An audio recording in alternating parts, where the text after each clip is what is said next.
Eu amo jogos indies, e eu não tô falando de Hollow Knight ou Celeste, eu quero dizer que eu amo a essência de ser independente. A criação de um jogo é um processo de muitas etapas. Assim como qualquer coisa na vida, você tem processos diversos. Criar algo de maneira independente sempre vai ser uma experiência muito desafiadora para todos os envolvidos no projeto. O desafio sempre vai estar ligado à maneira com que a gente vai se adaptar. Obviamente, temos que lidar com o ambiente que estamos inseridos no momento. É isso que gera soluções inovadoras. Por exemplo, imagine um simples jogo de plataforma. Você já viu isso tantas vezes que ele não tem nenhum diferencial para você. Agora, e se o personagem pudesse dar dashes no meio do ar para aumentar a possibilidade de plataformas que você pode colocar? Você consegue também colocar mecânicas extras a partir dessa mecânica de dash. Uma movimentação fluida que traz satisfação para os seus jogadores. E assim nasceu Celeste. A nossa criatividade surge principalmente da dificuldade e limitações em que estamos lidando. Mas também é interessante a gente pensar em quando as empresas ficam confortáveis com essa criatividade e limitação, não acham? Então a gente tem o exemplo de Minecraft, um jogo que nasceu como independente, mas hoje em dia é um dos maiores jogos do mundo, tanto em números quanto até mesmo na questão do que ele alcançou monetariamente, do que a empresa se tornou com ele. Então é interessante ver que Minecraft hoje em dia recebe um número de atualizações muito menor. E isso reflete bem no que eu falei. Minecraft é um jogo que ficou confortável, ficou com limitações baixas em relação ao dinheiro. Agora tem milhares de desenvolvedores trabalhando nele, centenas de equipes somente focadas em áreas específicas do jogo. Não é mais só uma pessoa fazendo ele e precisa trabalhar, ter outros hobbies. Agora é simplesmente o trabalho de alguém fazer com que ele funcione e seja bom para as pessoas. Então se tornou confortável para a empresa que cuida dele. E hoje podemos ver que milhares de players reclamam do que ele se tornou. É claro, Minecraft hoje em dia mal recebe atualizações, ele mal recebe conteúdo e ainda assim é o jogo mais vendido do mundo. Então isso significa que você pode se acomodar? Não exatamente. Como a gente pode ver, Minecraft é um jogo cuja fanbase reclama muito da própria empresa. Então a situação é que eles não gostam exatamente da Mojang ou da Microsoft, eles simplesmente preferiam que elas trouxessem mais atualizações. Então, pro ponto de vista do dinheiro, sim, se acomodar pode ser muito bom para você. Mas do ponto de vista da sua própria comunidade, é como matar ela diretamente. A gente tem exemplos como Hollow Knight, que é um jogo que nasceu independente.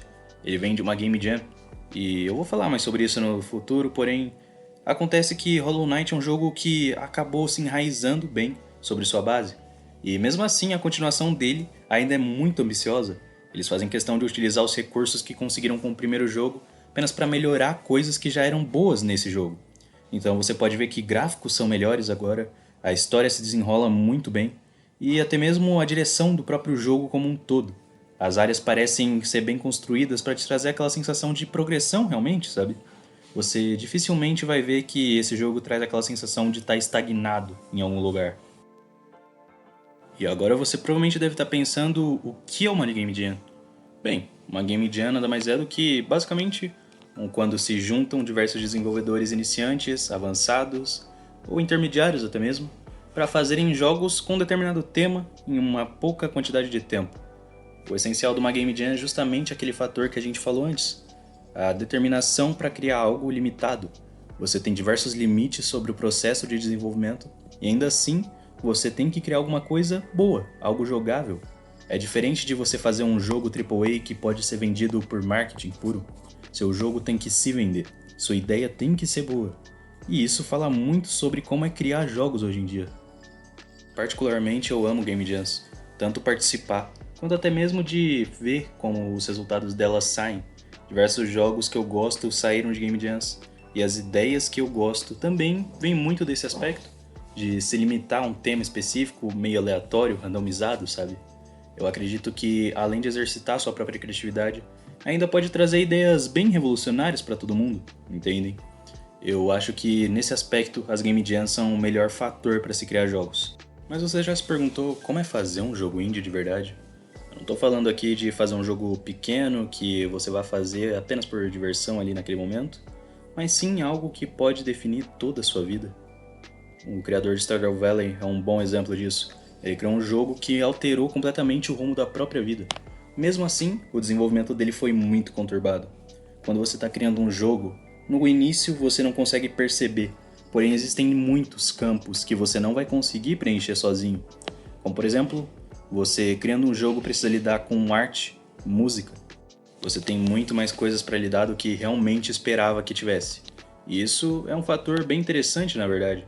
Porque como eu citei antes, o foco de criar um jogo indie é superar as limitações que você tem atualmente. Então, muitas vezes você vai ver desenvolvedores que mal tocaram em um instrumento na vida, tendo que criar músicas para os seus jogos, ou então buscando artistas realmente para entregarem no projeto. Agora, eu acho legal a questão da compatibilidade que você tem com um trabalho em equipe nesse tipo de projeto. Acaba que, no final das contas, mesmo sendo um jogo independente, você ainda pode ter uma equipe pequena. É claro, tem suas limitações ali acerca disso, porém, tem muito desse linear do que é ser independente exatamente. Eu acredito que qualquer coisa que não tenha um apoio financeiro gigante seja independente. Não importa se a pessoa por trás disso já é famosa, ou então se ela já tem muita habilidade naquele ramo. Ser independente é a essência de não ter muitos recursos, de você não ter um apoio gigante por trás do seu jogo ou da sua obra. Não importa o que seja, ser independente é realmente um estado. Por exemplo, a gente não pode dizer hoje em dia que jogos como Hollow Knight sejam independentes, completamente pelo menos. Acontece que esse tipo de jogo já ganhou certa fama com seu lançamento original. Então, eles são realmente independentes dessa maneira? Acontece que, por exemplo, Hollow Knight já tem um retorno financeiro tremendo para os seus desenvolvedores. Será que fazer o segundo jogo foi realmente o mesmo processo? Acontece que eles já são bem mais experientes agora. Eles já sabem para onde seguir, já sabem o que querem fazer. Eles já sabem como conduzir o seu próprio jogo. Eu acho interessante você pensar um pouco nisso. Se eles realmente fazem jogos independentes hoje em dia, ou se você já deixa de considerar isso somente por causa do apoio. Eu acredito principalmente que a essência de ser independente vai estar no próprio criador. Não importa se o jogo tem um grande suporte financeiro, para mim pelo menos, se o jogador, o desenvolvedor estão envolvidos nesse processo em uma maneira pequena, se o desenvolvedor já trabalhou em um jogo independente, eu quero dizer, significa que ele simplesmente é independente. Acaba que ele vai trazer um toque de limitação para os seus jogos, não de uma maneira ruim, mas sim de uma maneira a se pensar, por exemplo, na capacidade de processamento de um jogo. Acaba que jogos independentes normalmente são mais fáceis de se rodar em computadores fracos, consoles, e isso é uma maneira que eles têm que pensar justamente para otimizar. Então, consoles antigos, por exemplo, tinham limitações muito grandes de cores e tamanho de armazenamento. Acaba que você vai ver que os jogos tinham muitas mecânicas para lidar com essa falta de espaço, com essa falta de recursos principalmente. Eu acho que o ponto que eu quero dizer aqui é que a falta de recursos pode te ajudar, pode ser um fator que te auxilie realmente. Não é algo que você precise ter vergonha. Ter falta de recursos não significa incompetência, muito pelo contrário. Significa que você tem capacidade para fazer coisas incríveis, se você quiser. Eu agradeço se você ficou até aqui no meu vídeo. Eu peço por favor que você considere se inscrever e dar um like no canal. Ou então, se você está vendo por outra plataforma, eu peço que você visite meu canal no YouTube. Eu agradeceria muito por essa oportunidade. Eu trago vídeos principalmente reflexivos e conversativos com vocês. Então não precisa lidar com o que apareceu aqui como uma regra ou então uma definição específica, apenas uma conversa direta. Muito obrigado pelo seu apoio.